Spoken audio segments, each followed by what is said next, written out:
I have 2 dogs. I'm working from home. And so if you hear any dog-like noises, that will be the dogs getting involved in stuff that's none of their business. But of course, it's hard to tell them that. My son's in the house, so he will sort them out. I won't need to just disappear and sort the dogs out. But just in case you hear any background noise from those guys, then that's what that's all about. So who am I and why should you listen to me to talk about pricing? Well, the first thing I should say is that other than being a qualified accountant, I have twice in my career had job roles when I worked in industry that included the word pricing.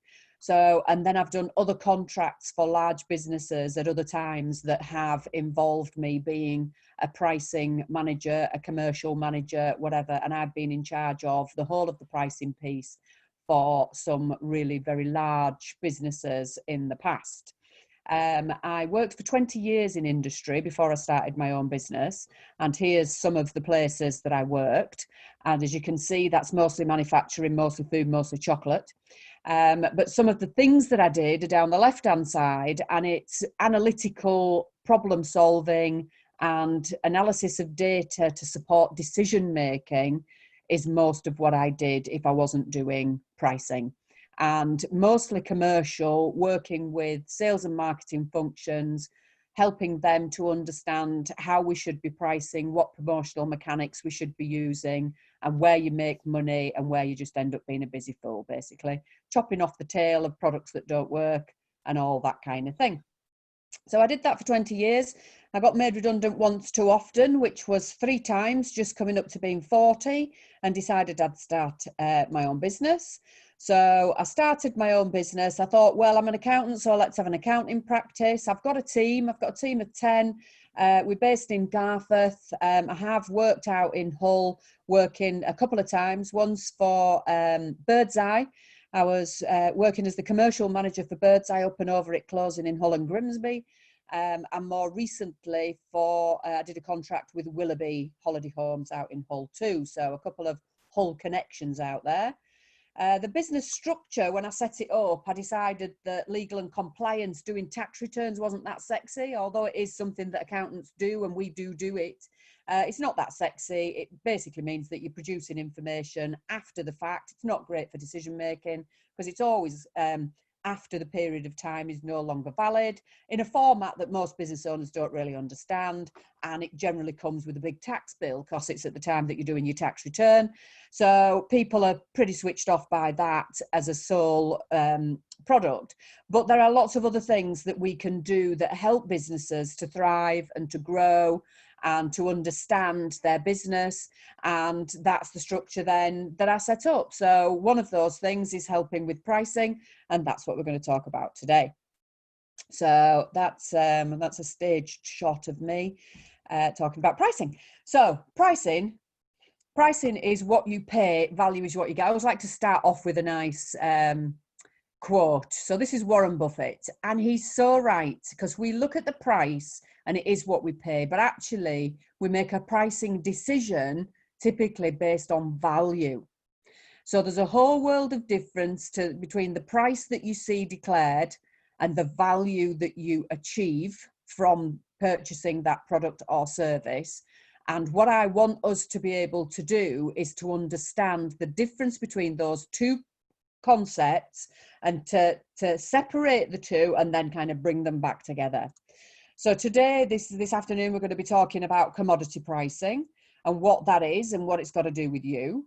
Unique selling points, what yours is and how you really use it to your advantage. What is the perfect price for whatever it is that you do? How we can employ pricing strategies to improve our pricing and understand why people buy from us, and scope creep. So I'm going to start with a poll because I want you guys to feel that you're included in this whole thing. So I'd like you to just answer me this question. How confident, if I was to tell you that I wanted you to put your prices up today, how confident would you feel in doing that?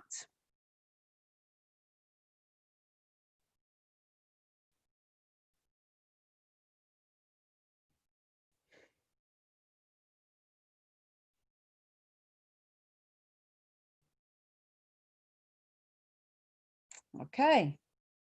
We've got most people have come with an answer there. So I'll just share those results with you. And can I just say how happy I am that I have got nobody saying absolutely not. Because that would cut to the quick. But we've got people who are worried that it will affect them winning business. We've got people saying they can happily do it, but only if the time is right. And let's talk about when the time is right. And we've got a couple of people who are saying that they frequently increase their prices. Good on you. You don't have to declare who you are, but good on you. So, right, let's talk about some stuff to do with pricing. So commodity pricing. So do you believe that for your product or service, there's a market rate? There is a commodity price for that thing that you do, because we're all in highly competitive markets. I'm not sure that there is such a thing as a non-competitive market, unless what you've come up with is something that is heavily patented and has no competition. And I'm really struggling to think about what that might be, unless it's the vaccine for COVID when we get one and it's the first one that comes out, but it will be closely followed by other ones, let's face it. Because if there is a market that can make money, that there is money to be made in, there is sales to be made in, then there is an influx of people into that marketplace. I've got a degree in economics as well, so some of these are economic principles rather than being accounting principles. So it's all about economies of scale, barriers to entry, and people coming into a marketplace when there isn't enough competition. And competition will flood in until everybody's making the lowest amount, common denominator, to stop other people flooding in. That's the way that it works. So your market, my market, when I started my business 12 years ago, I got told, why on earth would you want to be an accountant in Leeds? Because there are already huge amounts of accountants in Leeds. Leeds does not need another accountant. So you have to then differentiate yourself from the competition to make your way in the world.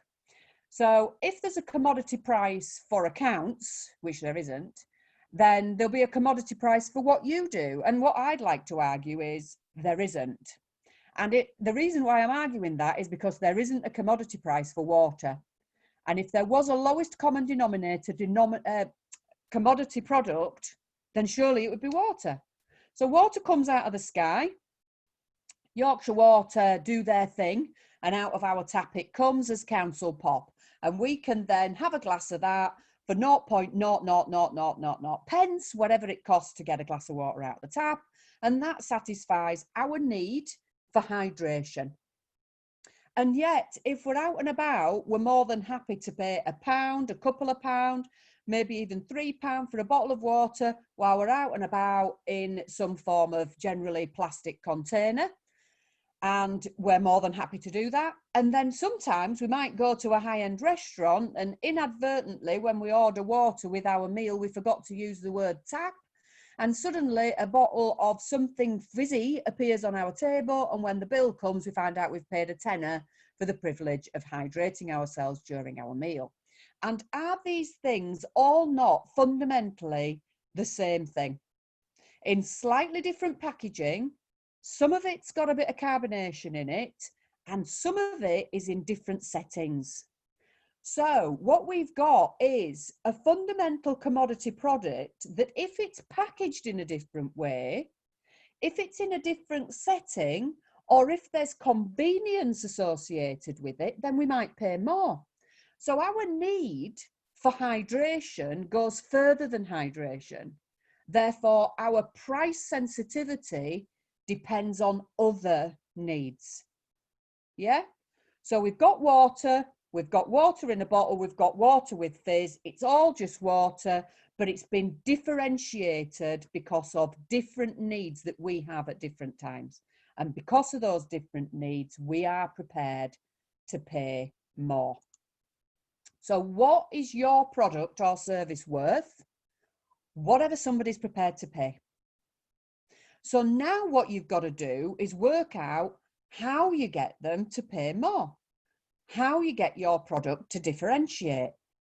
Let's look at another example of this. So shoes. So we talked about a commodity that was water. water in a bottle, water with fizz. Now we're talking about a product that isn't necessarily a commodity, but it is something, in this case, that is a lady's black court shoe with a heel. So you can get your need satisfied if you said, what I need is a pair of black court shoes with a heel, 14 quid. And yet Nine West are selling theirs for 65 and Louboutin are selling theirs for 500 quid or more. But they're all just a black shoe. So the people behind the brand of Nine West and Reiss and Louboutin have persuaded the buyer that their shoe, their black court shoe, is worth more, that it satisfies a different need to that we declared in the beginning that we had. Now, some people will be very price sensitive and they will buy the cheapest shoe. And some people won't and they will buy the Louboutin. And some people will buy the first pair of shoes that they try on, but it's very rare that that's the case, because when we buy shoes, we rarely just buy on price. We might put on the Asda shoe and find that it really pinches. Well, we can't walk then in that shoe. We might try the Louboutin and find that we can't actually stand up in them, never mind walk in them.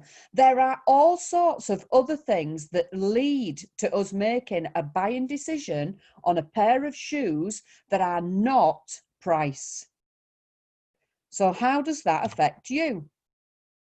Your customers, all customers, you, when you are a customer, when you look at a buying proposition, you look, without thinking that you're necessarily looking at three different things. You look at the price, you look at the proposition, and you look at the product or service. And if those things are not in balance, you don't understand it and you won't buy it. So if somebody said to you, I've got a pair of Louboutins here, 20 quid, you wouldn't believe that they were Louboutins. If something looks too good to be true, then it probably is. And we've got that in the back of our minds before we make any kind of purchase. So we're worried that if somebody has set the price low, that's because it's all it's worth. Because if they're saying it's the best thing you've ever had, but the price is low, we don't believe either that the price is real, that they're going to come back and sting us with extra charges for something, or that it actually is as good as they're saying it is. So you have got to think about not only your price, but what is your product or service and what is your proposition? How are you selling it? What are the additional benefits of that proposition that you're selling? Because if they're not in balance, you won't sell them. So if you're saying you've got the best thing around and it's not the most expensive around, you're unlikely to sell as much as it because your price is wrong. So the commodity pricing summary is something is only ever worth what somebody's prepared to pay. But if you don't get the balance right, people won't buy at all. And people buy the first time based on perception. So whatever it is you're telling somebody about your product or service, or whatever it is that somebody else is telling them about your product or service, and now I'm talking about reviews, is what somebody believes when they make that first purchase. So you need to make sure that that perception comes over in the right way. And if it does, they'll buy from you. And then if they like you and they like the product or the service that you have provided, then they'll repeat buy.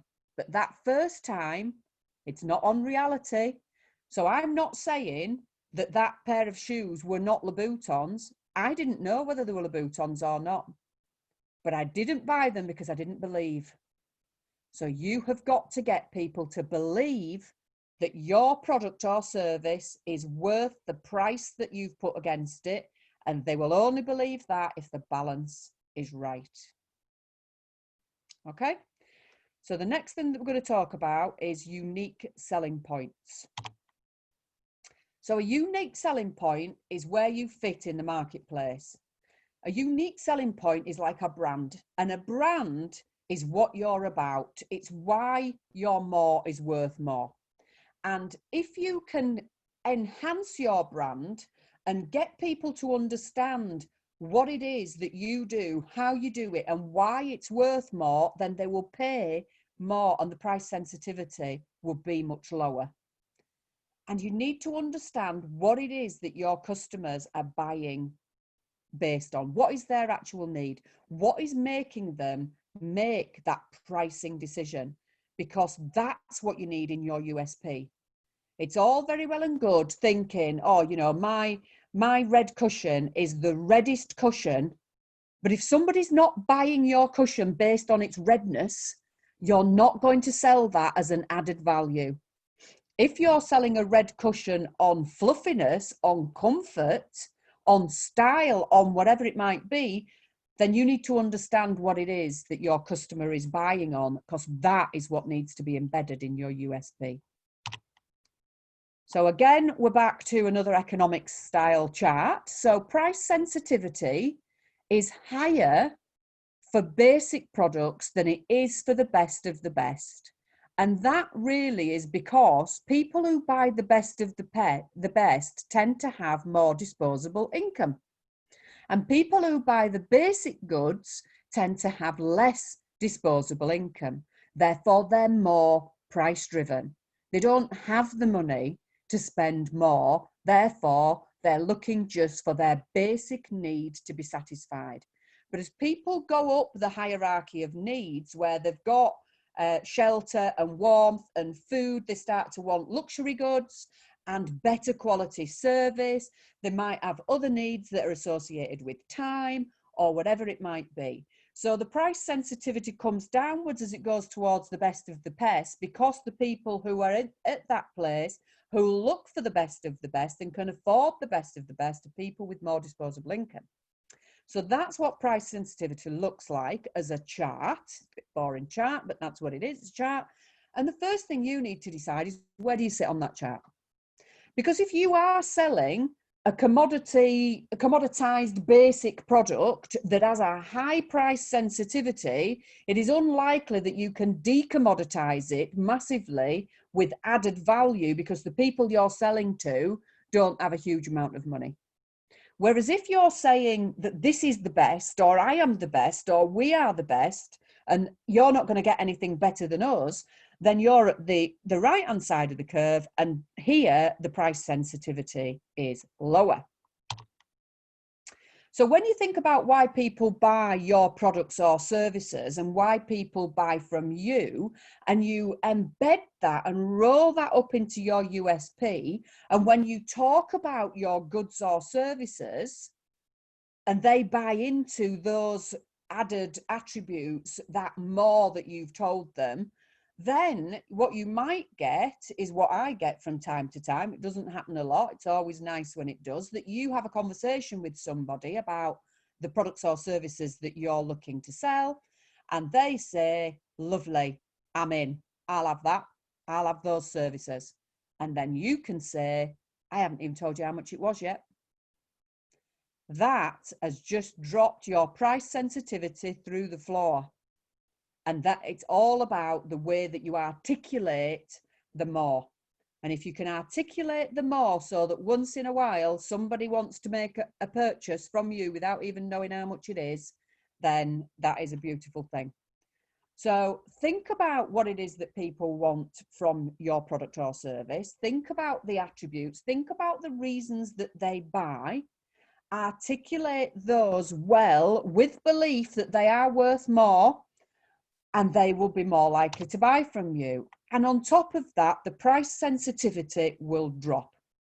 So if you're selling on more than just price, and you've articulated what those additional benefits are of dealing with you or having your product or having your service, then that moves that price sensitivity downwards, and you're more likely to make a sale at a higher price.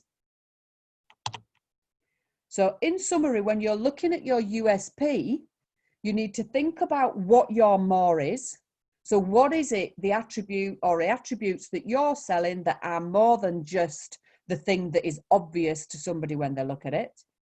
Understand what drives your customer's buying decision, and you will be able to reduce the price sensitivity of your customers, which will allow you to put your prices up.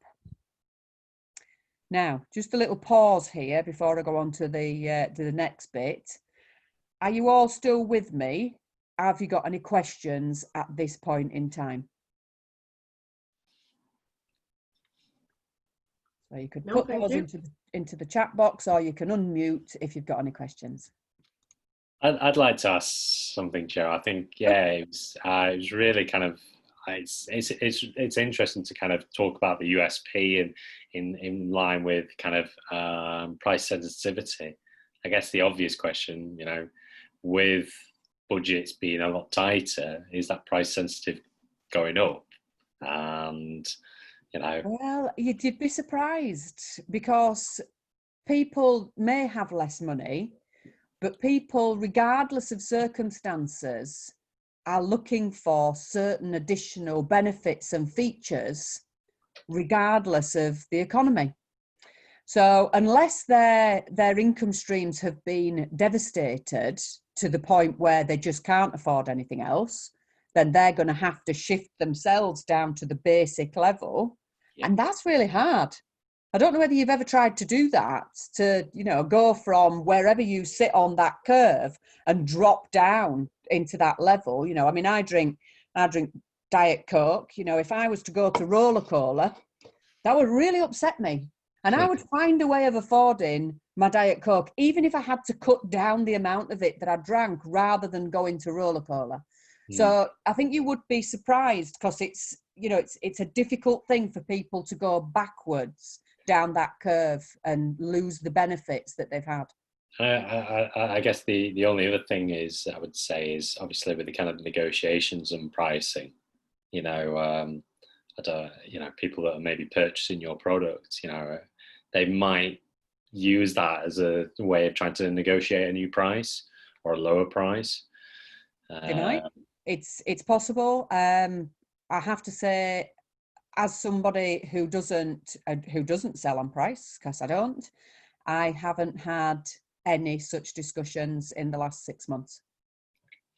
So our flagship, our product, the way that we go out, the way that we talk to people is never about price. Obviously, there is a price that we charge. It's never something that we negotiate on, and we have no discussions on price. And we also, it's not like we've lost loads of our clients either, because we haven't. Relating question to that one, Joe. Was that the same situation when you started your business, or does this kind of require a kind of maturity in being in business? It wasn't the same when I started in business, but it was nothing to do with maturity, and it was all to do with belief. You know, when you've got no customers and you're desperate to get customers because you've got no customers and any customer will do. I was that person 12 years ago. So I went out and I underpriced for what we were doing, and then still lost based on price because I didn't really have the belief.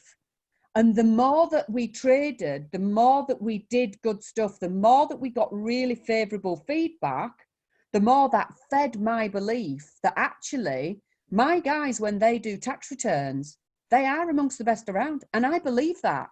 So when I now come to tell somebody the price for our goods or services, I have no doubt, no flicker of doubt in belief that what I'm selling is the best around. Therefore, I am more than happy with the price that we charge, which is nowhere near the highest around. So it is all about belief, not about maturity. Thank you. I've got people saying that we need to understand competitors as well, and you're right. We do need to look at competitors, because you need to see where you fit in your marketplace. But don't let price competition from your competitors make you make rash, short-term decisions and end up with a fast rush to the bottom of the market. Because if somebody undercuts you, then that's their decision, not yours. If you have decided on a price for the quality and the service that you're going to provide, a service that I describe for us as something that we can be proud of. So I'm looking for my team to provide you with a service that we can be proud of. And that takes continuous education and development and training and having enough time to provide that quality of service. If somebody's prepared to do it for less money, then there is a huge chance that you're not going to get that at the same level of quality of service, because I can't provide it at a lower price, and cover all my overheads and keep that education level up and. So whatever you've sold, whatever's been sold into that person for a lower price, I'll say, okay, if that's what you want to go with, then you go with it, because that's not something that I'm prepared to do. And it's about belief. It's all about belief. But you do, obviously, I'm always interested, when a new client comes to us, first thing I do is have a nosy in their accounts when I get hold of them and see how much they paid the previous accountant. Of course you do. You've got to not lose touch with your marketplace, but understand where you are in that marketplace, because there will be people charging more than you charge, and there will be people charging less than you charge. And that's right. That isn't, it's not wrong that that's the case. It's not wrong that that's the case. So let's talk about then perfect price. So what is the perfect price for profit? And that is the price that people will buy enough of your goods and services at a high enough price that if you put it up more from there, you'd sell less, but too many less, so that the overall profit would reduce. And if you reduced your price, then it would mean that you would sell more of it, but at a lower price, in such a way that you would end up still having a lower profit. So we're looking for that perfect price. And to either side of it, to increase or reduce it would mean the overall profit would be lower. How do you know what your perfect price is? And we're going to look at that, and we're going to look at why reducing prices has a massive impact on your profit, as does increasing prices. But people are a little bit blind to that. They're just convinced that if they lower their price, it will increase their profit. So let's have a look at that, but both sides of that coin. So the first thing I want you to think about is price reaction. Do you win every customer or client on price? I would argue that you should have people say no to you because of price. People suck air through the teeth or shake their head or whatever it is that they do, shrug and say, what can you do about that price? That's a little bit more than I wanted to pay. Whatever it is that people say, are they saying that to you ever? And if so, how often? And I would argue that somewhere around the 10% is probably the right amount of times that you should have people reject you due to price. Is your more worth more? And if so, should you win every client customer? No. Still, if your price is right, you should still be losing some on price. And what are the signs that you need to put up your price? You have no time. You are a busy fool, for example, having no time. Your order book is full and you've got an order book that is, let's say, 3-6 months in advance. Everybody says yes. And have you ever had that situation where you've told somebody how much it is and they've said, as soon as the words have landed, they've said, yeah, we'll have it. And you think, I could have charged more. I could have charged more. They didn't even have to think about it. People should have to think about it. They're spending their hard-earned cash. They should at least think about it for like a minute, maybe. If they immediately come back, in their head, they had a higher price. So if you said it's $2,000 and they go, yeah, I'll have it straight away. In their head, what did they have? $3,000? $4,000? Imagine how much money you could have charged and how much time and money you would have then had for delivering that same service. So when did you last increase your prices? So these are all signs that you need to put your price up, because if you didn't put your prices up in the last year, then the chances are you should be thinking about putting your prices up. And I understand that the timing of us having this webinar is at the end of a lockdown period that is just still coming out and still in the middle of a pandemic, and we don't know whether we'll get more lockdowns, and I get all of that. And I'm not saying that I put my prices up during lockdown. I didn't. We had a 3-month stay of execution on putting prices up during lockdown because it was just unfair to do it at that time. Am I putting them up now? Yes, I am. Because we're out of that phase, and this phase that we're in now, it could last another year. Are you prepared to leave your prices as they are for another year, just in case we're not out of this part of the lockdown in a year's time? And I wasn't, because I've got overheads that are going up. My prices are going up, and I need to recover those costs. So the next poll is, when did you last put up your prices?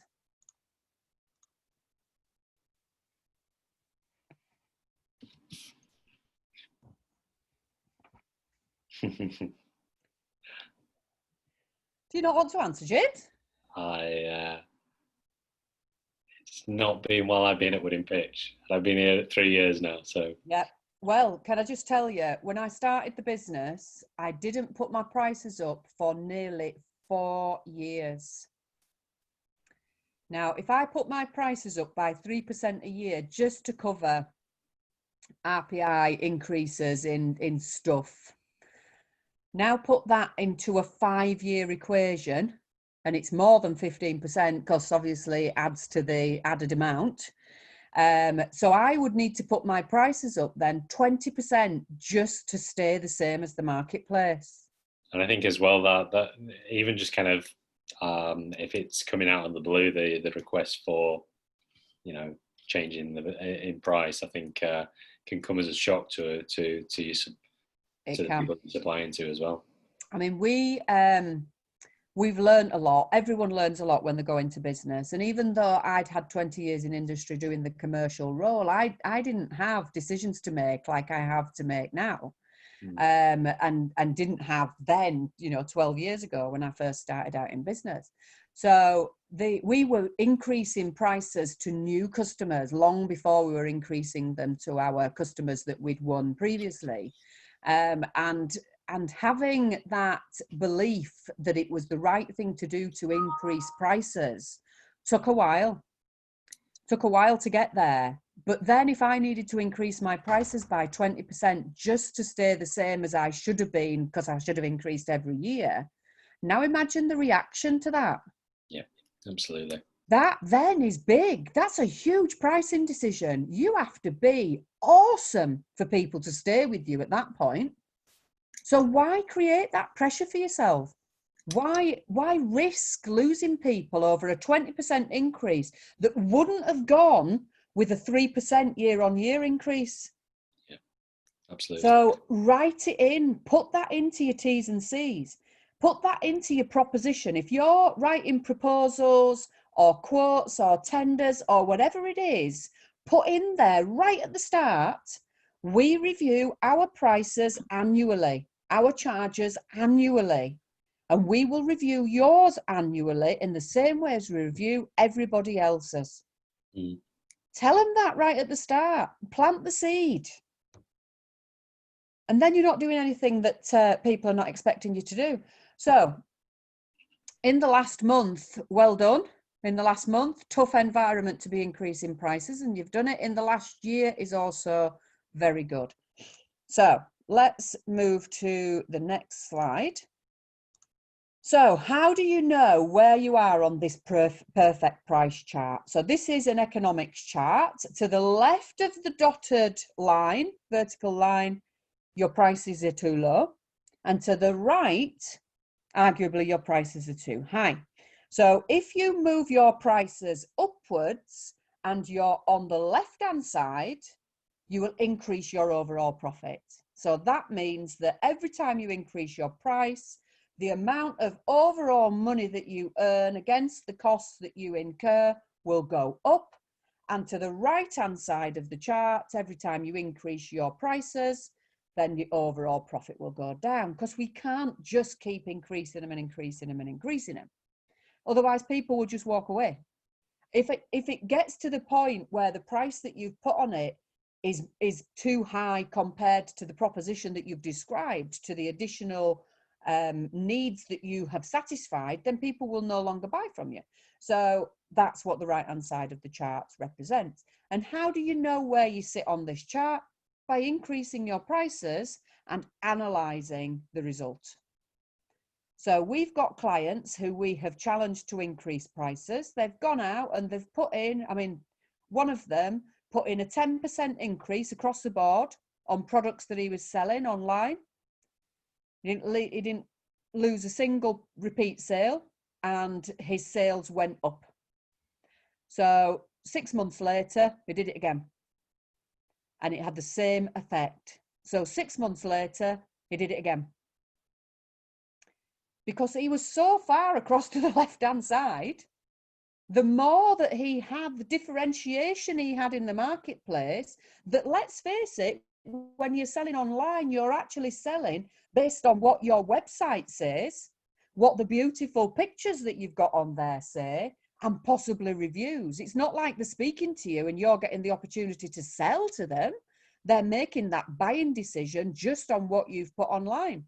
But what he'd got online was enough for people to take a 30%, well, more than 30% grossing up increase in his prices. And that has made a huge difference to his bottom line, as you can imagine. So, but you don't know whether that's right for you until you try it. You can always put your prices back down.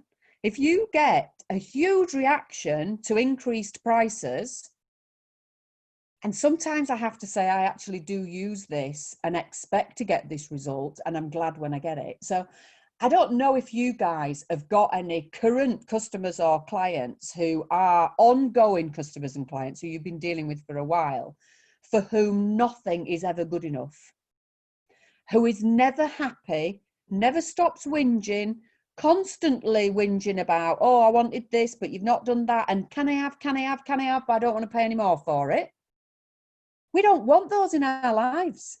Life's too short.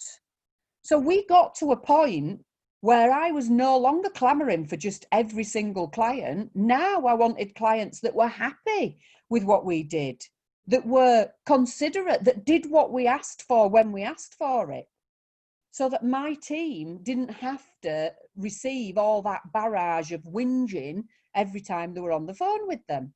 So what I did was actually disproportionately increased their prices so that they did pull a face and have a reaction, and lots of them left, and we were glad, because that gave us the time and the space to deal with people who wanted to deal with us, who we were happy to deal with because we were happy with them and they were happy with us, and everybody was getting what they wanted. So we did that on purpose. But you know, even at that, not all of them went, because for some of them, they just enjoyed the whinging. They weren't actually unhappy at all with what we did at the price we were charging. And even when we put our prices up disproportionately high, they stayed. But now every time we dealt with them and we heard their whinging, we knew that it was just who they were. And we also knew that we were making a lot of money out of them. Therefore, we could kind of suffer it a bit easier.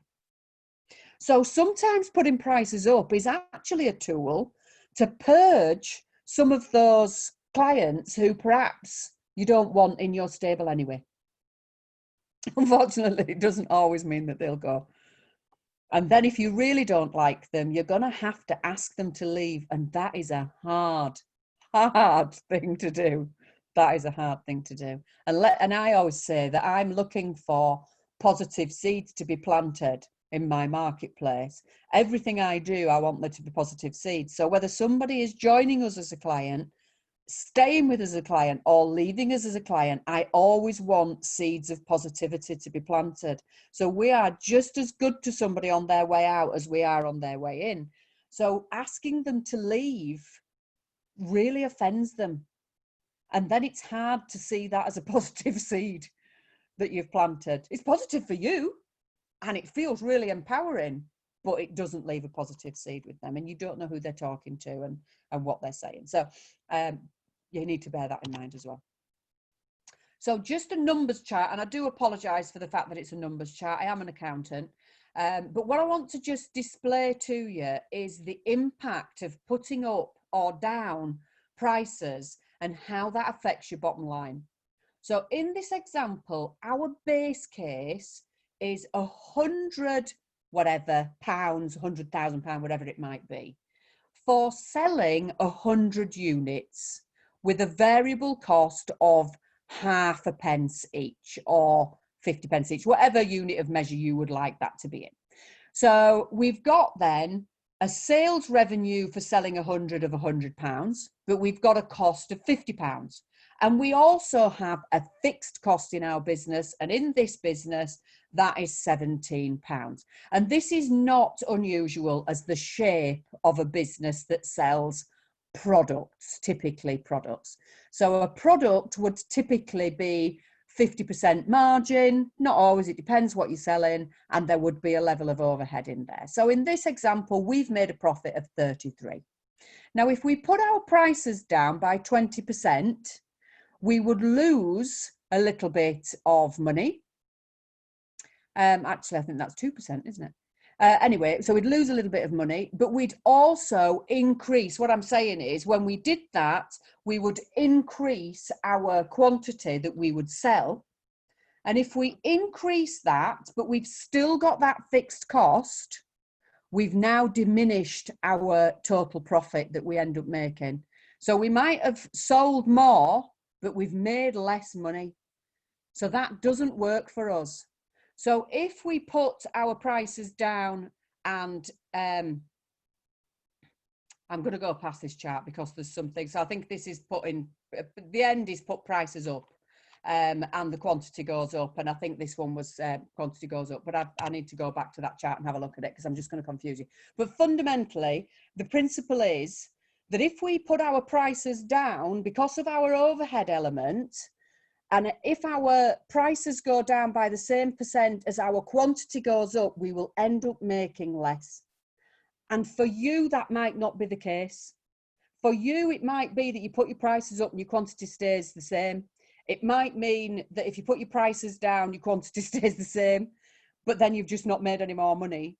But look at that for you. So when you put your prices up, analyze what that does to your number of sales units that you sell and see whether that's actually increasing or reducing your profit, because every business is different in this. And it does depend on your marketplace, the price sensitivity and where you are on your price sensitivity and how you're articulating your MOT.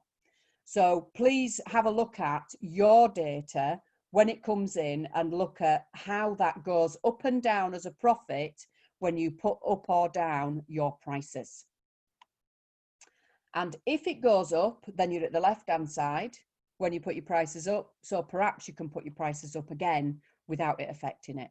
And that doesn't mean that if I put my prices up and it didn't affect it detrimentally, but it didn't affect it positively either, that's it, we can never put our prices up again. That's just now.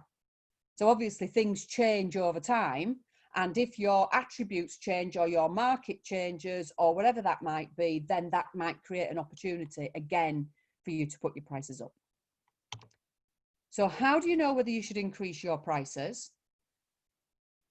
If you've got a full order book, if people never say no, you always win it, regardless of the price, then you should be putting up your price. How do you check what your perfect price is? By putting your prices up and analysing the result of doing that. And why should you put your prices up? Because it will drop straight to the bottom line. Put it to the bottom line, and that's money that you can then spend, invest in the business, spend on Louboutins, going on the golf course, whatever that might be, creating more time. It might be that what you want to do is put your prices up to the point where you only work 3 days a week. And if you're only working 3 days a week, then that gives you quality time with your family. And if you can earn in 3 days a week what previously you were earning in 5 days a week, that is a massive benefit to you. Are we going to do some questions at this stage, James? Yeah, I think so. So we got what? I think you actually answered one.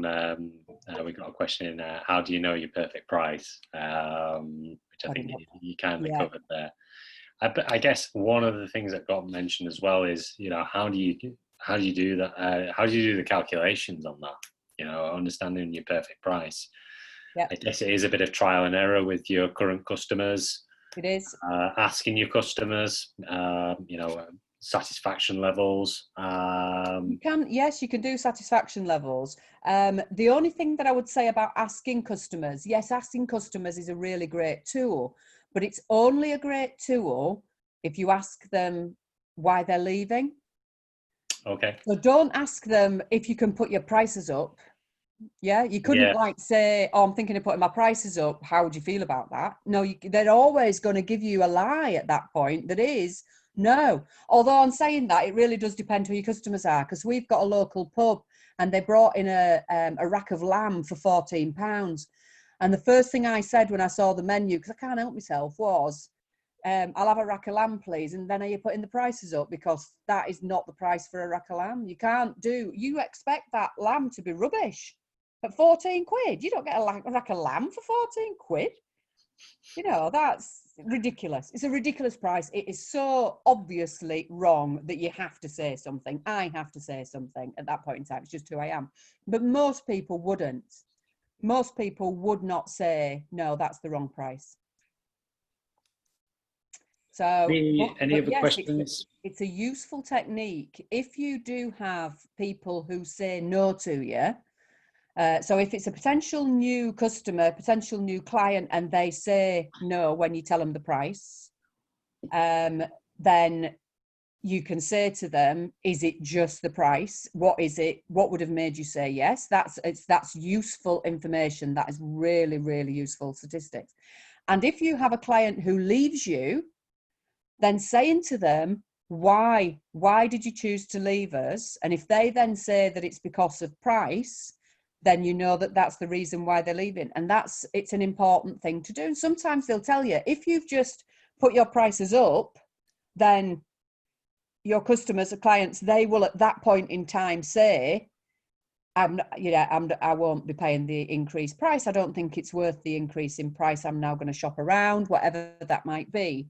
And then obviously it's your choice what you do about that. But typically, if that's the price that you need to charge to provide a quality of service that you're proud of, then that's what you need to do. But you generally given that opportunity to change your mind or talk to them about how it could be reduced. So for example, you might have a customer who you put their prices up, and then they say, actually, we can't afford that amount. And then you could say to them, look, we can reduce that price if you start giving us the things that we ask for the first time we ask for it. We can give you it at a lower price if you use bookkeeping software. We can give you it at a lower price if we cut down the webinars to an hour instead of an hour and a half. Whatever that might be, you could then go back with a counter offer that wasn't you just taking back the increase in prices, but was you offering a lower level of service, a lower product offering for that price.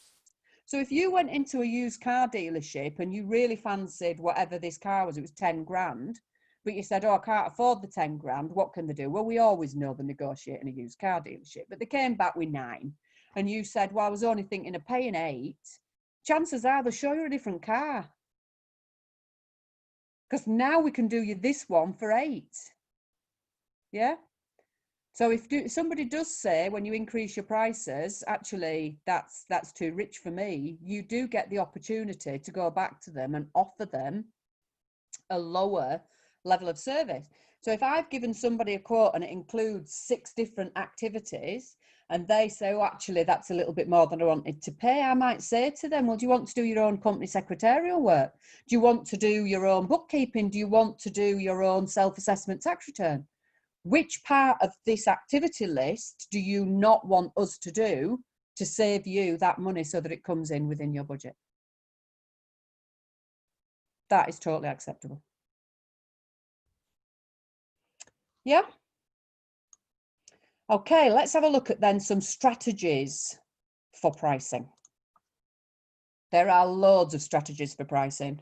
I've not included them all in here today because it would take me the whole day to go through them all.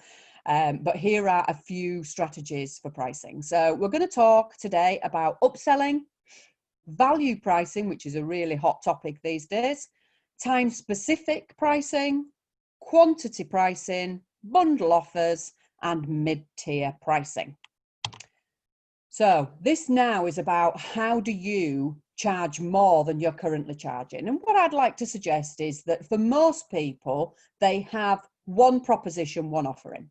So they have one product and they go out with that one product. If you're a service provider, this is what I do, this is my day rate, this is what I do, this is the cost of providing that particular activity.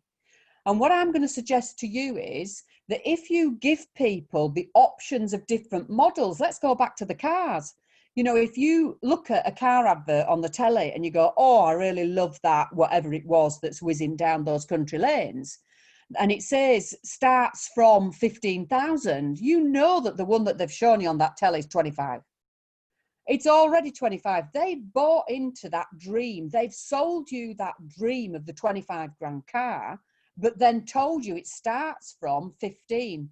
So they've anchored your price points because they've given you the benefits of the 25. They've told you it starts from 15. And then in the little small print, it will say display model is £25,000, whatever it might be. And they're anchoring some prices. So what they're doing is creating, when they create that base model and then the additional models going up, what they're doing is trying to sell you to a higher priced model. So have you got different levels of service packages that you offer? Because if you offer a bronze, silver and a gold and somebody comes to see you, and let's say somebody came to see me and we were talking specifically about their pricing a few months ago, and it was about some training that they were doing. So they were doing training and they were going out to site and they were providing that training, and the training was a full day's training and it came in at, I can't remember what she was doing it for, like say 600 quid. And I said, and what's your higher rate offer? And she says, I don't know what you mean. So I said, well, to me, you could have a daily offer that is 1,500 quid, and that 1,500 quid is at your site with me. I'll cater it. I'll bring you the lunch and all the rest of the stuff. And afterwards, I will provide you with all of the training material, and I'll allow people to ask questions of me, and I'll give them each an hour of my time after it. And that's your top offer. Your middle offer is your 600 quid, but your base offer is I'll do you a day, but it will be on a webinar. And now I'll do you that for 450, because now I've got no travel. I've got a lot less onus on my time, and it's whatever it might be. So whatever it might be for you. And what you normally would sell is the 600 quid offer. But now, because you've got a higher offer and a lower offer in there, if somebody has a price objection, you can sell them the lower offer. And if you go in with the higher offer, you'll sell some of them as well. But you will have maximized your revenue opportunity.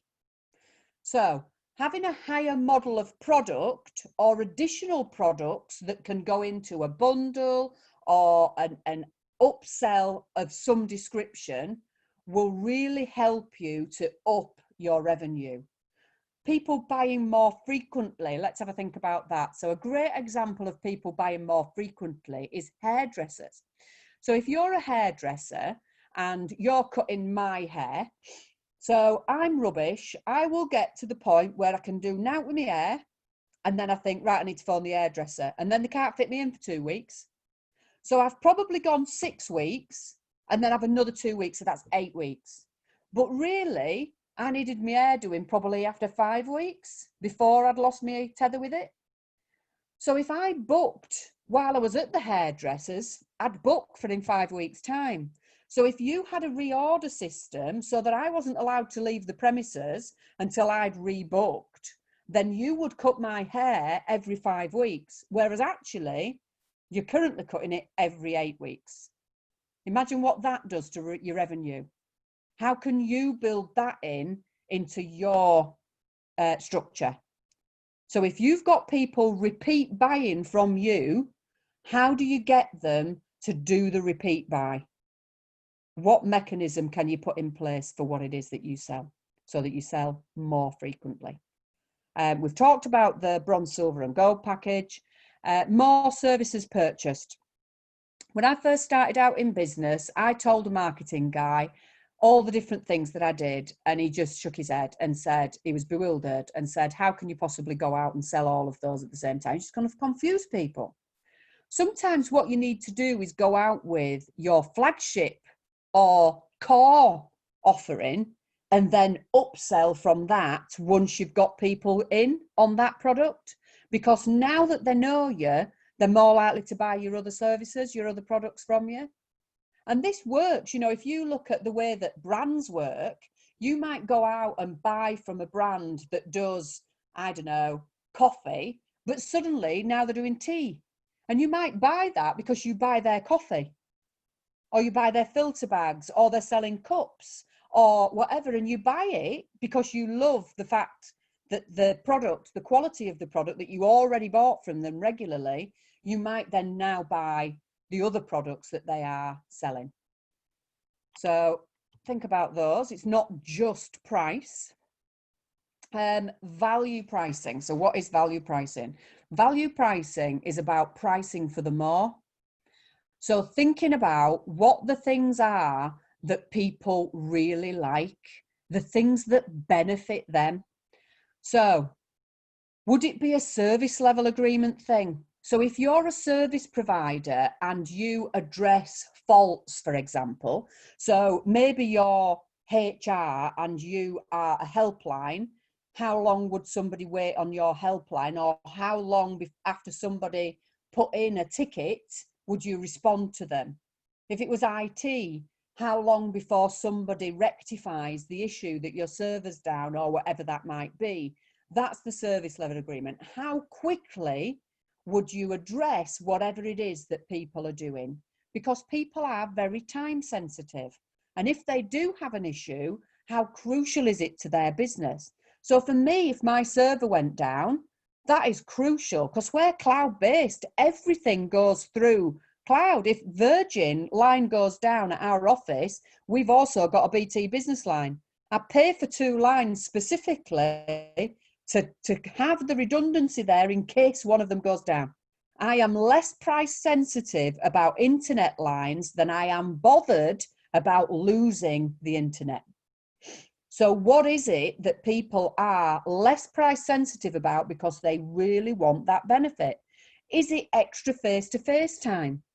So rather than working remotely, rather than being on the phone, do people want to see you? And if they want to see you, do they want to see you at their premises or your premises? Because these have all got different costs. If it's at their premises, then they save the time of travel, but you've lost the time of travel. So that's just put the price up again. Or if you've got a team, the whole team is not perceived to have the same value.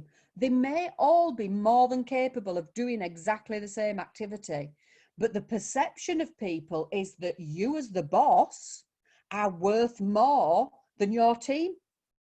Well, I'll tell you right now, some of my team, all of my team have got skills that I ain't got. So for some activities, you're better off with them than me, because they're better at it than I am. But the perception is that because I'm the owner of the business, my time is worth more, therefore you will pay more for my time. Perception again. So where would the meeting be at? How long would it be? Things like gift wrapping. So Thorntons sell chocolates, and Thorntons sell chocolates mostly to people who've left gifting till the last minute. So when you go in to buy your Thorntons chocolates and they say, would you like it gift wrapping? What are you going to say? Well, I've already left it till the last minute. So chances are the answer is yes. So they upsell you the gift wrap while you're in the shop. While they've got you, they can upsell that additional benefit. And it is an additional benefit that we perceive as being worth more. So time-specific offers. Some people have got very cyclical businesses Businesses that are only busy in the summer or only in the winter or only at the weekend or only whatever it might be. So we're more busy at certain times of year than we are at other times. But now imagine pubs. So pubs are busy on weekends. They're not so busy during the week. Most of them do food these days. If you did a certain time offer on a Wednesday, obviously we know that there's the eat out to help out thing going on at the minute. And the reason that's Monday, Tuesday, Wednesday is because nobody eats out on a Monday, Tuesday, Wednesday. They all eat out on a Thursday, Friday, Saturday, Sunday. So that is a time-specific offer that has been brought in by our lovely government. So that is a time-specific offer that you could employ in your business. So if you are really busy in the summer because your customers are really busy in the summer, but you're not in the winter, then you could have a winter offer. If you're really busy all week, but never on a Wednesday, Wednesday's your quietest day, you could either close on a Wednesday or have an offer on a Wednesday to bring people in on a Wednesday. Or certain times of day. We all know about happy hours. You know, there's that bit between lunchtime and people coming in for the evening, happy hour. That's when you want to get people in early. Therefore, people put in happy hour offers. That's why they're there. They want to fill that bar during that time when their overhead is not covered normally by the trade that they would normally get. So they're time-specific offers. Quantity-related offers. So when I was working in confectionery and food, they do a lot of quantity-related offers. So you'll see the bog-offs, the buy one, get one free. You'll buy the buy two, get one free, or the two for £3, whatever. The round pound was very, very popular just at the time that I was leaving industry, or a bulk discount of some description. And you might choose to do some form of quantity offer. So if somebody is doing a one-off purchase with you, then you would need to potentially, I mean, if it was an online sale, e-commerce, then it's not such a big, because you probably take the payment via PayPal or some other mechanism. But for me, a one-off purchase means that I have to go through anti-money laundering.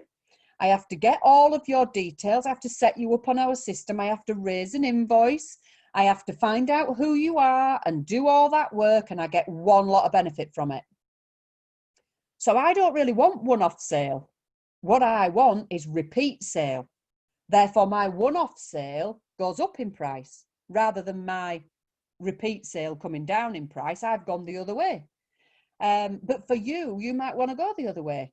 How do you look at your pricing? If you've got somebody who buys from you once, then the margin that you make on that, the time that you spend on that, is probably disproportionate to what it is that they buy. Whereas if you've already got their details and they buy again, you might be able to make a second purchase discount. Or if you buy X number over a period of time, I will give you a discount. So if we go back to the training courses, if you sell one training course, then you might need to write that training course and only deliver it the once. But if you sign a deal with somebody to do that same training course 5 times, you don't have the setup costs 5 times. Therefore, it would be the right thing to do to discount that then across all of those courses. So there's lots of different examples of ways that you can use that in your business, and you need to work out, is it right for you? And if so, how would you employ that in your business? So bundle pricing. Now, bundle pricing and upselling has become an art form, particularly by flights. So back in the day when I first started flying, I was a teenager. And back then, if you booked a flight, they allowed you to take luggage and they fed you. And you got to sit with your family. Now, if you want to do those things, you have to pay extra. So you pay, they get you in, they suck you in on the price of the seat, and then they upsell on all of the other things that they know that you're going to want. And that's where they make all their money. They don't actually make any money on the seats anymore. The seats for a lot of airlines are loss leaders. And where they make their money is in the airport parking, it's in the booking where you sit on the plane, it's in the transfers, it's priority check-in, it's insurance, it's meals, it's bags, it's the whole thing. So all of that is upsell. That's what that's doing. I don't know whether any of you guys are old enough to remember the McDonald's adverts and the skits that they used to do on those adverts. There was a comedian, I can't remember his name, where I think it might have been Harry Enfield, where somebody went into McDonald's and the guy behind the counter had got all his stars on his thing, and he went, "Can I have a Big Mac?" And he went, "Do you want chips with that?" And he went, "Can I have a milkshake? Do you want chips with that? Can I have some chips? Do you want chips with that?" And that, because that's what they used to do. You'd go in and whatever you asked for, they wanted to know if you wanted chips with it, because they cost them note to do chips. And they're like £1.19 for like 20 of the skinniest fries you've ever seen in your life. So of course they want to sell those. Do you want a drink with that? Do you want to upgrade the size of your drink that costs us 2p to give to you? Do you want to now pay an extra 50p and we'll give you 5 more chips and some more drink that you probably won't drink, because we're just going to throw a lot more ice in it and all you'll end up with is water at the bottom of the bucket. So, but that's how they make money. So insurance, if anybody's signed up to car insurance or house insurance or anything lately, you go in, it says it's £236. Do you want breakdown cover? Do you want legal cover? Do you want no claims discount? By the time you've done, you've spent 400, because all the things that you wanted all add to the price. So how can you employ that in your business? How can you bundle price what you do? So if you're a barber's shop, you could do a shave and a haircut for a bundle price. If you're doing something, what is the bundle price? Somebody comes to me for a year-end return doing, and I will give them a bundle price for their VAT, their bookkeeping, their year-end tax return, their whatever it is that they want. I'll give them a bundle price for that, because that suits me and it also suits them, because it's actually lots of things that they're going to want anyway. So that's what bundle pricing and upselling is all about. Because imagine if you make 50 sales in a year and you can increase those sales by 10%, that's straight to your bottom line. Straight to your bottom line. It doesn't have to be massive. Small differences make big differences on your bottom line. So let me talk to you about multiple price points and how supermarkets and loads of other people do this to us all the time. And I want to talk to you about lasagna. So I'm in the market for a ready meal because I'm busy and I've not got time to cook. So off I go to Tesco and I'm looking for my ready meal. So at eye level, I'm going to find probably the finest, because they want me to buy the expensive stuff. And on the bottom shelf, just hovering above the floor, is going to be the everyday value one. And somewhere in between is going to be the healthy option. So I go in and I think, right, I want a ready meal. I'm not paying $3.50 for that, and I haven't got the time to put it in the oven anyway. So I don't necessarily buy that one. And then at the side of it, I see this other one and go, £2.30, that sounds all right. I'll have that one because I can put it in the microwave. It'll be ready in 4 minutes, give me a lovely ping, and I'll know that it's ready. But that to me looks like it's going to be tasty, because I've seen its friend across to the left and I'm not convinced that's ever seen meat, and I'm not a vegetarian. So it's saying it's a beef lasagna, but what kind of beef is that? How many air miles are involved? What percentage? I'm not convinced. So I don't want the higher offer. I don't want the lower offer, so I'll go for the one in the middle. And we make those decisions without even thinking about it. Without even thinking about it. And Tesco know we do it. So if you look at pretty much anything that they sell, they've got the discount beans, they've got the regular beans, and they've got the finest beans. They've got the regular water, they've got the discounted water, they've got the high-end water. They've got pretty much any product you look at, there will be 3 levels of that product for you to choose the middle one. And they will outsell the outer 2 with the middle one, often in a ratio of 4:1. So they will far sell more of the middle product than they will either of the other peripheries. And the other peripheries are kind of only there to sell you the middle one. So think about that in your business. How do you sell the middle one in your business? By wrapping it around with a proposition that doesn't quite meet the need but's cheap, and that over meets the need that some people will still buy.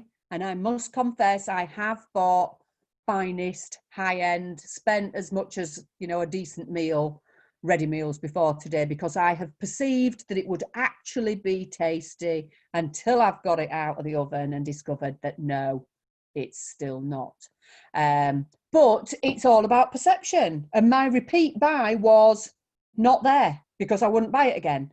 But that doesn't matter because they've had that one sale. They've had that one sale. And for some people, but think back to that price elasticity that we were talking about, the price sensitivity. Some people can only ever afford that 95p one.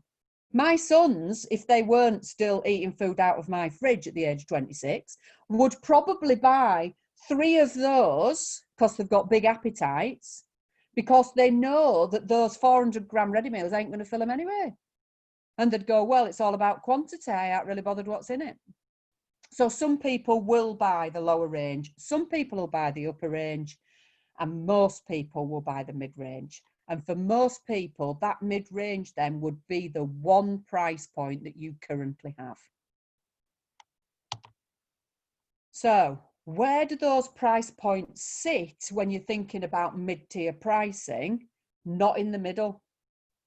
So if we look at the way that those prices have been set up by Tesco, 95p to 230 is 135, but it's only 120 difference between that middle price and the top one. Because the top one is about fear of loss, and the bottom one is about not wanting to buy the bargain basement. So when you're pricing it, if you put in your products in and you've got your 700 quid days training and you've got your 1500 quid days training, think about what the bottom level, and think about what you're taking away. So we took away the foil wrapper and the fact that it went in the oven and probably a bit more cheese and meat to get to the midpoint. And that was fine because I was, you know, lots of people would be happy to make that trade. But then we took away all nutritional value and pretty packaging and everything to go to the lower one. You've got to differentiate, otherwise people will choose the wrong one. You don't want people choosing that lower one. So make it not pretty. Make it something that people don't really want. But it's there just to get them to choose the middle one. So I've got another poll. And this poll is, has anyone ever asked you for a discount? So you've told them how much it is for your goods or your services, and they've said, is there anything you can do on that? Oh, I can't afford all that. That's not what I was expecting to pay. Wow, I can't believe, whatever it is they're saying to you, can you give me a discount? Okay. So sometimes seems to be the predominant result.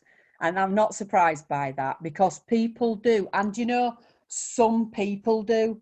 Some people will ask for a discount in Tesco. I mean, honestly, there are some people who will habitually say, and how much for cash? I mean, really, nobody even wants cash right now. But those people will still be saying, and how much for cash?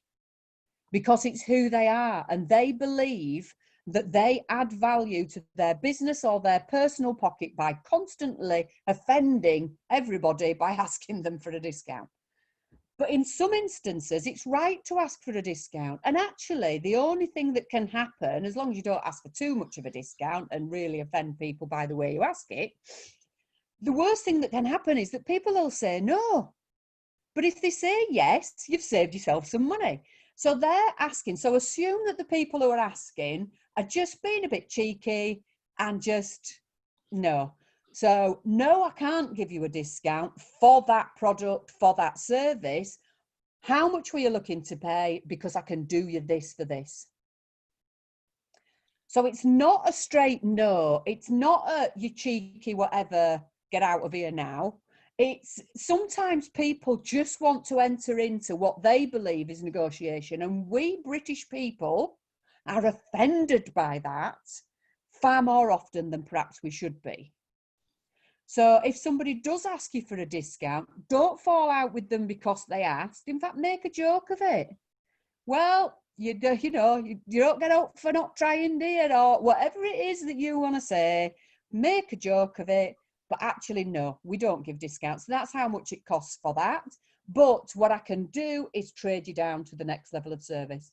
Or what I can do is take this product or service out, and that's what you'll get. Imagine going to Tesco, doing your big shop, and you get to end and they say it's £97.36, and you say, oh, I won't want to pay any more than 80. Well, you're going to either have to leave stuff behind or suck it up and pay the £97, aren't you? Because they're not going to give you a discount. Why are you giving discounts? You've decided on your price. People then need to make a decision whether or not they're buying. Yeah? So that's what you need to do. Think about that when people come in. So. Thanks, Joe. I think there were some really interesting comments that came in, and I'll just share them with you. Yep. John was proactive in reducing his prices when lockdown hit. I get the impression, he reduced his rates by half and advertised them in Gumtree and various Facebook groups. And he received a tidal wave of negative reactions, accusing of profiteering, exploitation, when he was just trying to simply break even. He does work in the hospitality industry, which and he just did make the comment, and at the end, if I add a hot tub, I can increase my nightly rate by 50%, which is a nice kind of interesting market trend.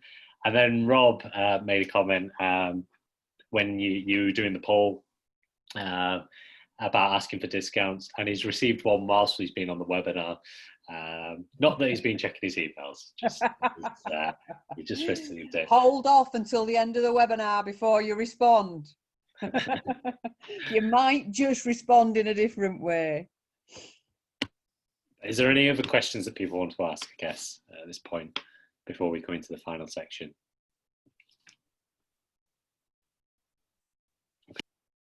Now, this next section is one of my favourites, and I think it's one of my favourites because it is the scourge of service providers.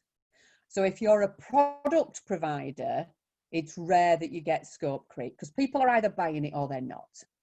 Whereas if you are a service provider, what you end up with is that you speak to somebody and they tell you what it is they want, and you give them a quote for providing that service.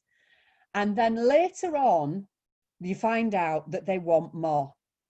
And that could be because they have been a little bit protective of the truth, or they've lied to you. Or it could be that they didn't know that they needed more. So it's not always that they've actually tried to dupe you into giving them a lower price, but sometimes you get the feeling that maybe it was. So we give a price for what we're doing, and then somebody comes back for more. And we're lovely people. So somebody comes on and they'll go, and they don't always say, look, I know you didn't include this in your quote, but sometimes they'll say that. So, could you just do this Friday for me? Or could you just change that, or add these number of words, or check that again, or do me this extra this, or this extra that. And then we don't charge for it because we don't want to lose the goodwill. So we start doing some work, we've given the quote, we're doing some work for somebody, and on the lure of additional work coming after that, or a good review, or even just the payment of our invoice, we then end up doing more than we actually signed up to do in the first place. And this is something that most service providers do. So if you're doing it, don't feel bad about the fact that you're doing it, because it's not just you, we've all done it. So we used to do this, and my team used to do this. So we used to talk about customer service, and talk about how helpful we were and how we were going to differentiate ourselves from other people by always responding really quickly, returning calls, doing the emails, helping people, being there in people's hour of need. That's who we were. And then I discovered that we were taking that to the next level, which was doing work that people weren't paying for. So we would have people who would say, oh, I know I didn't ask you to quote to do my VAT returns, but could you just have a look over it? So I've done it myself. It'll only take you 5 minutes. Just have a look over it for me. So what they want is for us to spend all of our knowledge in what invariably isn't just 5 minutes to check the work that they've done that they're not paying us to do and get it for free. Yeah. And we were doing it. So we identified the fact that we were doing that, and we put in place a strategy for not doing it. And that strategy for not doing it, I didn't invent. I discovered was talking about scope creep, and that there was this thing called extra works orders. Now, I'd come across extra works orders, but I'd come across them in the field of engineering.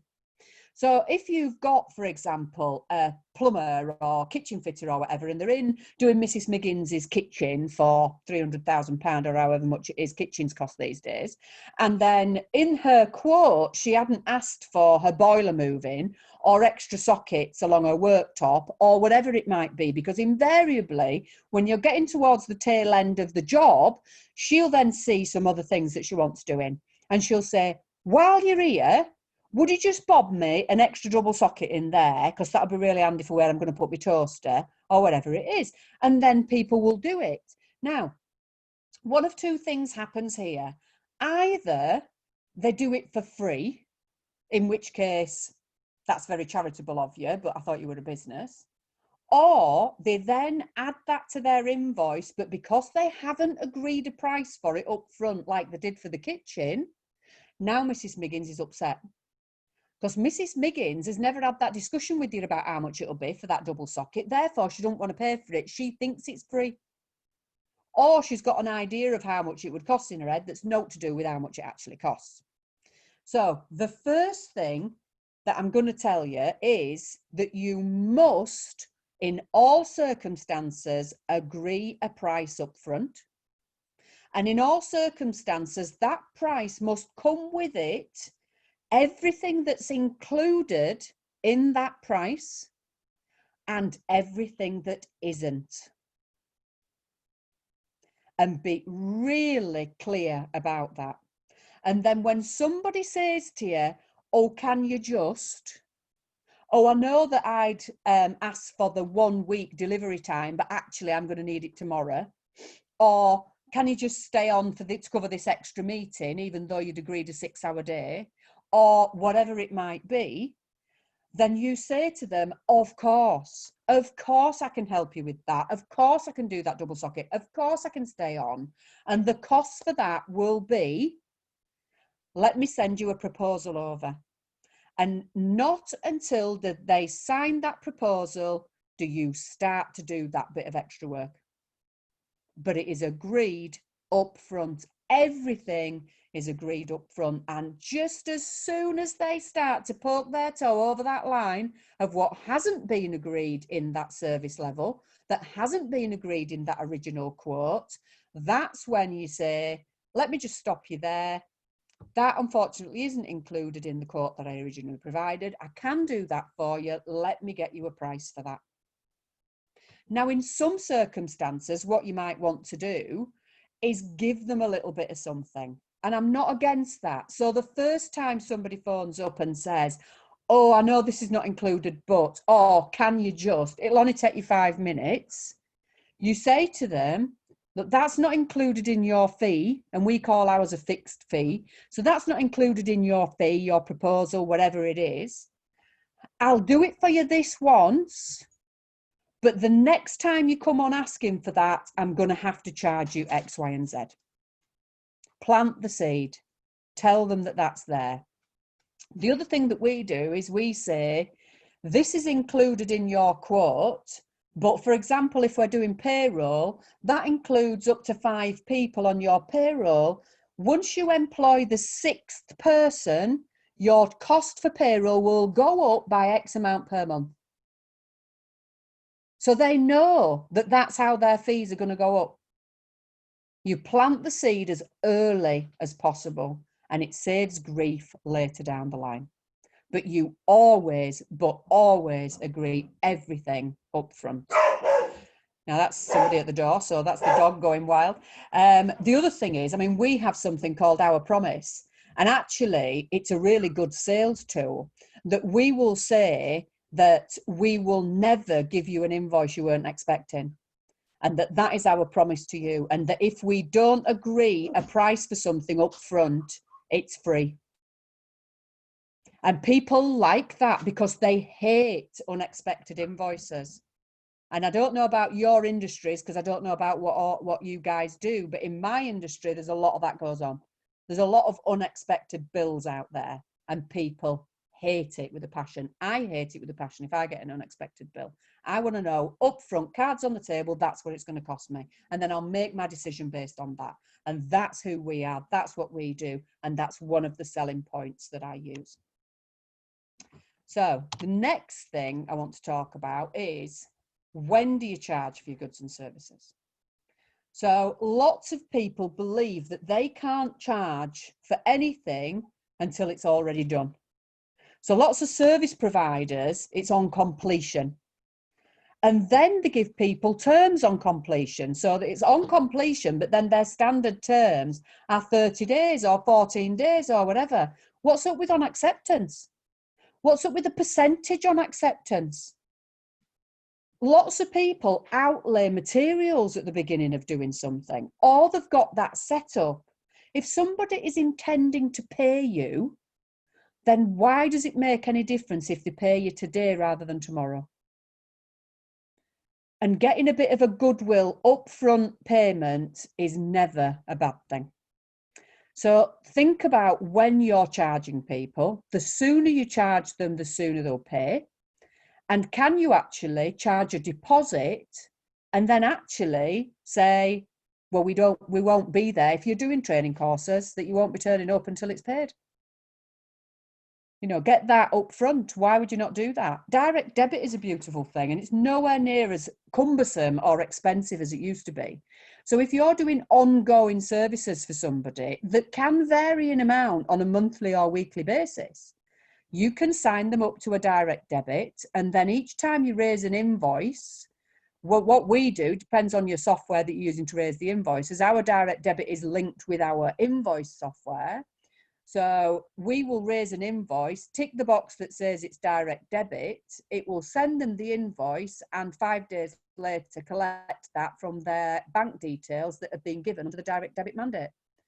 And as long as you comply with the rules of direct debit, then that is all totally legal, and everyone knows where they stand. And if that's a charge for an annual service, then you're paying over the months. And isn't that helping everyone's cash flow? Not just yours, your customer too. So I'll just leave you with this before we talk about the summary. If they don't pay, it's either a gift or theft. So get them to pay, and get them to pay as soon as you possibly can. Because it's just disrespectful when people don't pay their invoices. But it goes on a lot. You are not a bank. You are not somebody's personal finance facility. Get the money out of them, and get it out of them sooner rather than later. And then I'm just onto the summary there, which is, so what should you be charging somebody? How much will somebody pay? Well, that varies, and it varies on how you've propositioned your USP, how you've articulated your more. Something is worth whatever somebody is prepared to pay for it. Think about how you add value to your customers and why they buy from you. Look at some of those pricing strategies that I've suggested to you, and think about how you can adapt those in your business so it gives you the opportunity to charge more or more frequently, or just upsell, whatever it might be, to get more revenue flowing through your business. And don't work for free. put in those extra works orders. Think about how you articulate the scope of the job that you're doing, and make sure that you don't end up working for free when somebody tries it on to get you to do extra work that you aren't charging them for. And just think about putting your prices up. So I've got one final poll, and that final poll is, how confident are you now in putting your prices up?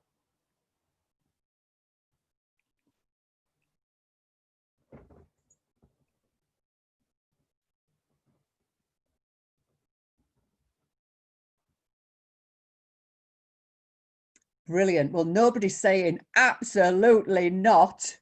So that's always a good thing when I've just delivered one of these kinds of webinars. And we've got a definite sway towards the bottom end of that chart. So that is really heartening to see. So fantastic for that. Right. That's the way that looks. Have we got any last questions?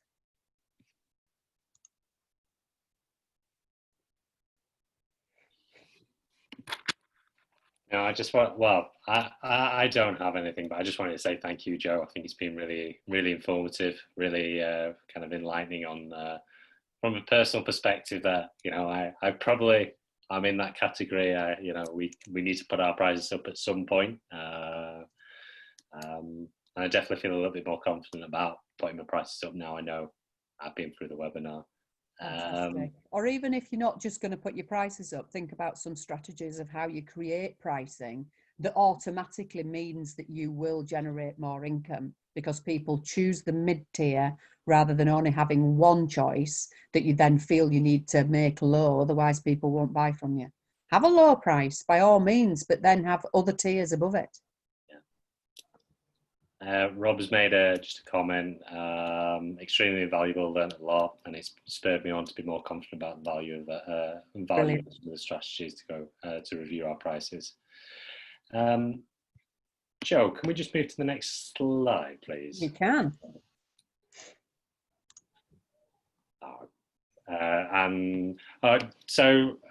I think somebody mentioned it earlier. There are a variety of services available within the Humber Growth Hub, and a plethora of growth advisors are ready to help you with some of the things that we've covered today.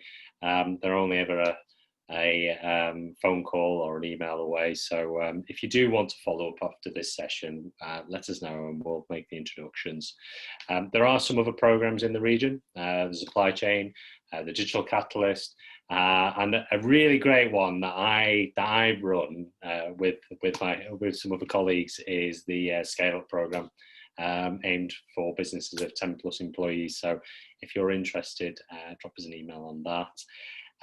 Just to give you a quick overview on the next slide, Joe, there are 2 more webinars with Joe planned for the rest of the month or the beginning of next month. So the next one is around how best to access, fund and manage your cash during COVID. So that managing of cash flows.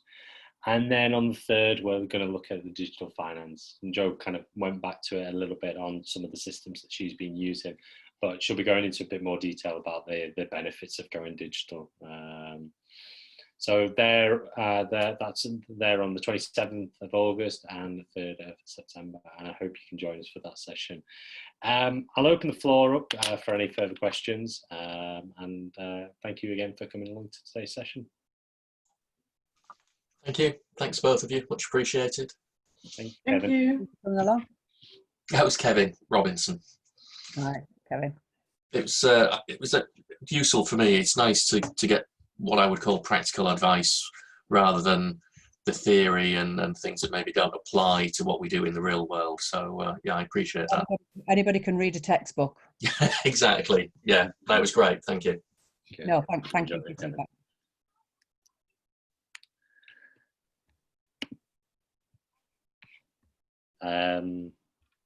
Yes, so there's been quite a few thank yous in there, Joe, in the comments. Great info.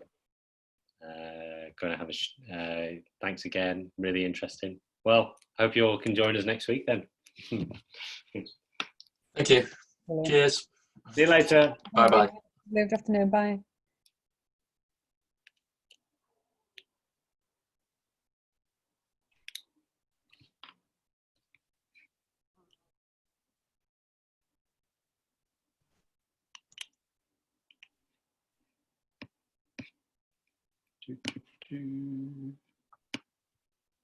Right.